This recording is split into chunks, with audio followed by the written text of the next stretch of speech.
welcome back to my channel. Hey, I have decided today to come out and share a little bit about our garden. We do what they call the no-till, or some people call it the back to Eden gardening, and just to share some tips and why I love doing this.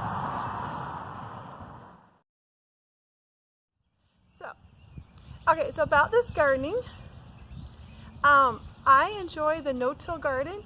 I enjoy gardening in general, but we never owned a tiller.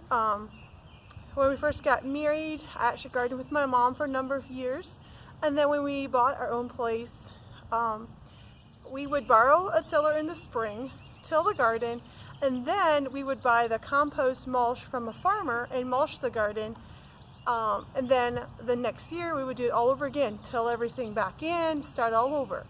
And part of it was that Doug wasn't quite on board with the whole back to Eden no-till garden, but I really had wanted to try it. He thought it was a lot of work.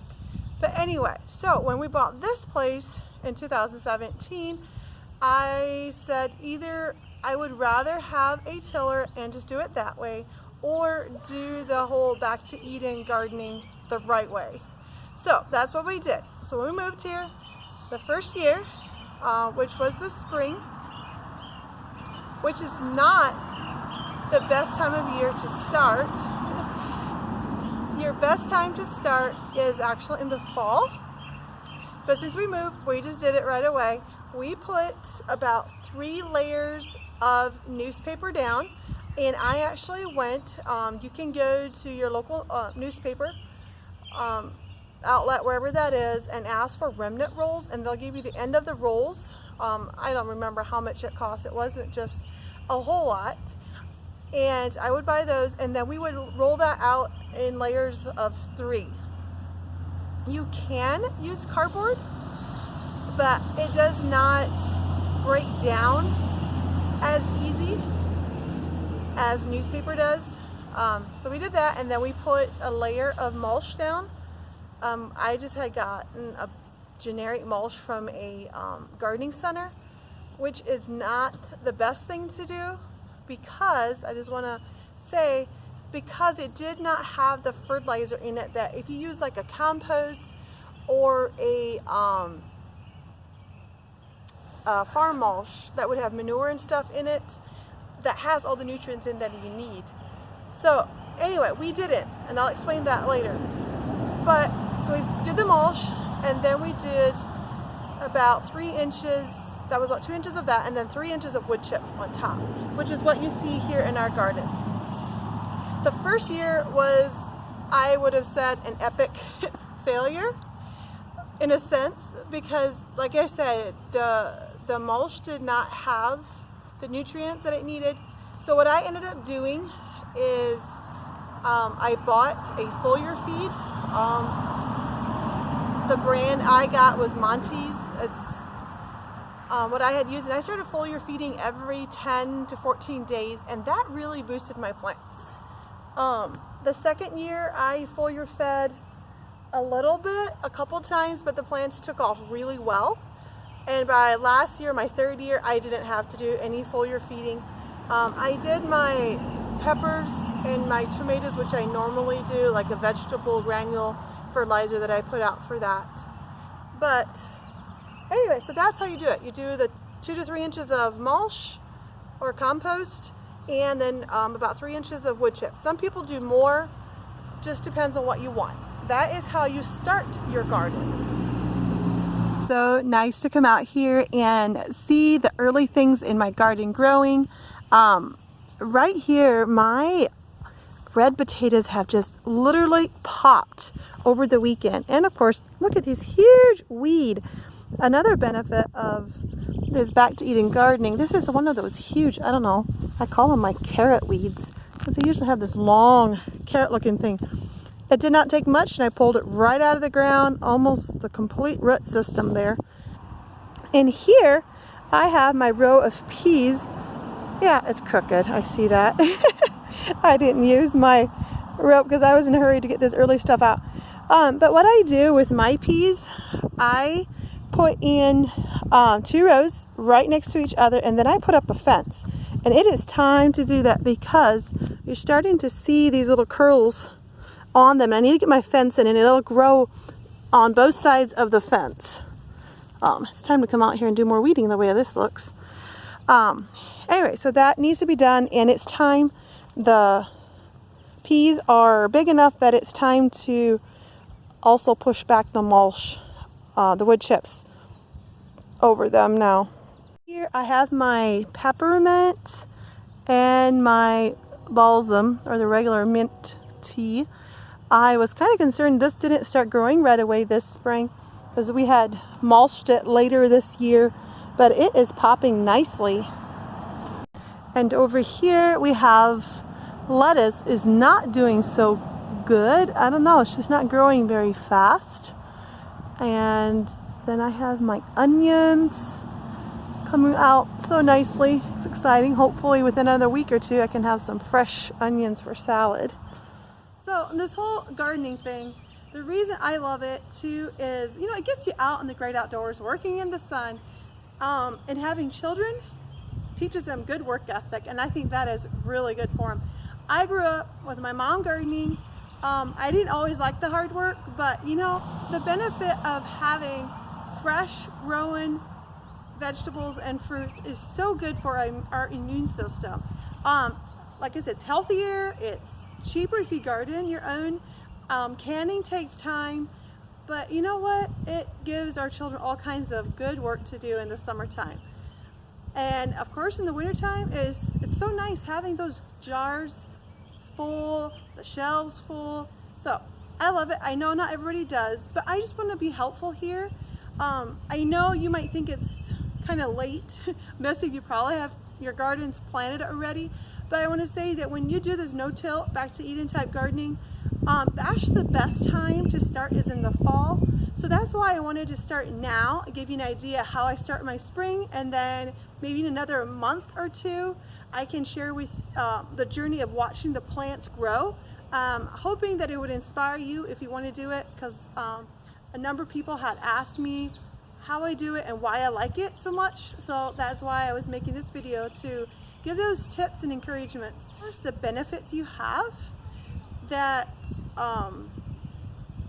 this gives you is that it provides a natural aeration. My garden is very, very seldom muddy at all. In the summertime, the wood chips on top look really dry, it's hot, but when you scrape it away, the dirt underneath it is still very moist. So we do very little watering at all in that sense. It's supposed to give higher crop yields. Yeah, I think there's so much good things about it. Not saying the other way of gardening isn't good, but this is just why I like this. It's the only reason I'm saying that. So I hope that helps you all with those tips that I've given on how to do this kind of gardening.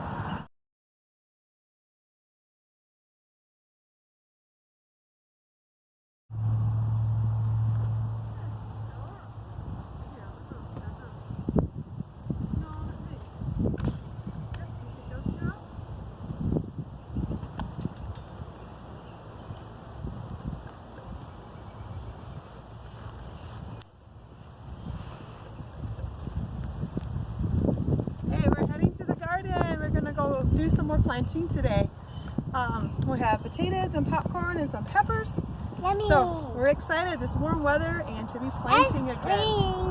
And string to make our rows. Okay, so here we have our potatoes, and like most of you probably know, for the potatoes I always try to make sure that they have 2 to 3 eyes per piece. So I usually cut most of mine just in half for that. And this year I'm not going to use sulfur. A lot of people do, I know.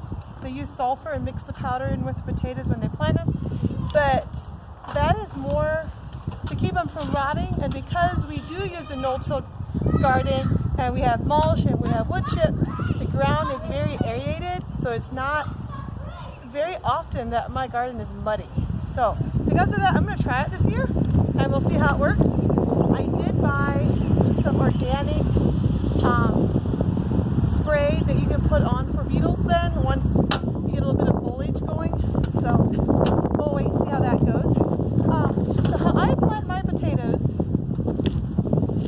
I use my little spade and I push a little bit of mulch back, or wood chips, push that back a little bit, and then I dig down 4 to 6 inches and I just lift up a little bit until I have a little bit of a hole, and I just shove it down in that hole and cover it back up, go about a foot over, which is about the length of my spade.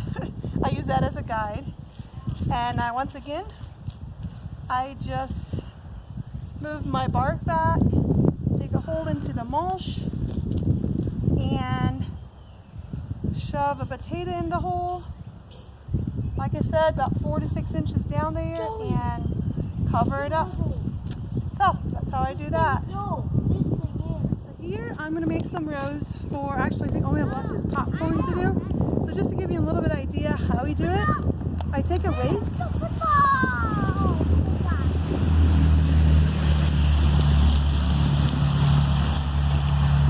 And we need to come through here. I put a line up so I can make straight rows. So this line's here to make sure that my rows are all covered over the garden. And I'm raking back my wood chips a little bit here, as you can see. And then when that's done, I'll do a small section here. And I'm sure everybody does this different, and if you do a no-till garden and you have some tips to share, please leave those in the comments. I'd love to hear. Anyway, and then all I do, some of these weeds out. And we have lots of traffic here, so just excuse the noise. I hope you can still hear me okay. Anyway, I grab my hoe, and for popcorn we go down about 3 inches, and I just go along here and make a row. Miranda, grab me the popcorn quick. Hello. Maybe not deep enough. You want it, corn needs to be deeper so it's better root system. Anyway, so we grab our seeds, and these I plant about every 4 to 6 inches apart. This is popcorn, so I usually go about every 4 inches. And then all I do is take the mulch part of it and cover the row up again. We usually pat it down to get a little bit more of the soil to seed contact with that. And then once the corn is up, usually I wait until it's, I don't know, about 4 to 6 inches tall, or maybe even shorter. Anyway, and then we come back and we push all the wood chips back on top of the rows.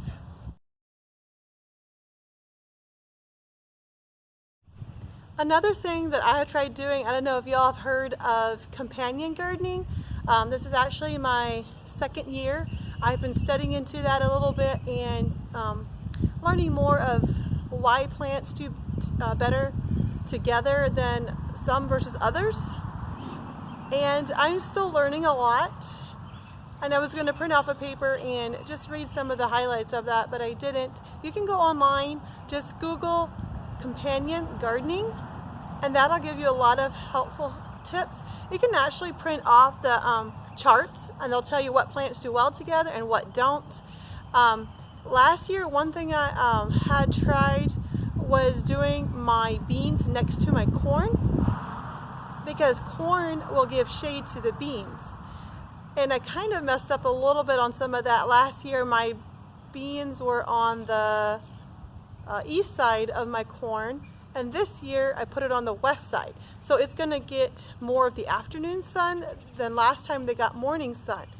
The only downfall that I see of that is I rather like to pick my beans in the mornings. So if the sun's not hitting it, my beans will tend to be wet, which is not a good thing to do, to pick your beans wet, as they can become, the plants will become more rusty or more notorious for that. So I thought we'll try it. I'm just experiment with some of that. Another thing I'm trying this year is I planted a row of carrots and lettuce right beside my tomatoes. The bugs that carrots and lettuce draw actually will eat the bugs from the worms and stuff from the tomatoes, supposedly, or some of that. It's just something that's good with it. Another thing is planting your viney things next to corn. I have on one side of my corn, like I said, I have my beans. On the other side, I have my cucumbers, and then I have my squash and my zucchini. The idea is that your vines will grow into your corn so you don't have as much weeds. I really don't know if I like that idea for the fact that, especially with sweet corn, that you will be walking across your vines when you go to harvest your corn.